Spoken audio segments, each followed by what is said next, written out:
cardiac and cerebral hemodynamic. So we do non-invasive and continuous cardiac and cerebral hemodynamic monitoring. On the cerebral side, we do the, I'm just going to go to a demo.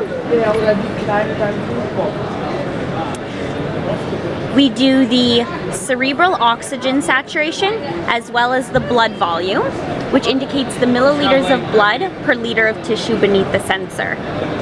We have two different types of sensors. We have the one that just does the cerebral oximetry and blood volume, and another one that does a depth resolved cerebral oxygen saturation and blood volume. With this one, you'll get two numbers being plotted. You'll get the superficial, which monitors the global hypoxia, and then you'll also get a 3 centimeter depth oxygen saturation, which shows what's happening, the oxygen saturation in the brain. Those two sensors are these ones here, and each of our sensors are reusable sensors with single-use adhesives, which adhere the sensors to the patient. They connect to the monitor by a USB, and then you get all this displayed information. The next parameter we have is central venous pressure. So non-invasive, we can go to a demo, and that's this sensor here. So it goes on the right external jugular vein, and then we get our CVP number, our venous pulse waveform, our CVP trend, and your heart rate.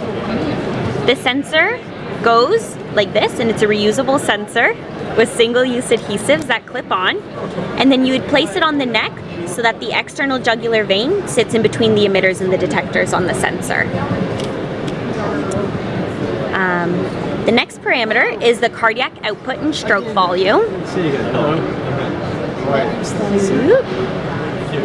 So with this one, you have two sensors. You don't need to use both of them, that go on the jugular vein, either on the internal or external, and it gets the venous oxygen saturation, as well as the venous waveform, and the blood volume index, which indicates the constriction or dilation of the jugular vein beneath the sensor, or the preload.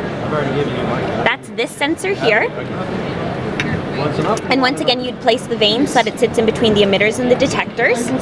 And then when we pair it with a pulse oximeter, which goes on the finger, we then can do a beat-by-beat fixed principle calculation to get cardiac output and stroke volume, all non-invasively. So that's kind of an overview of all the products. Yeah.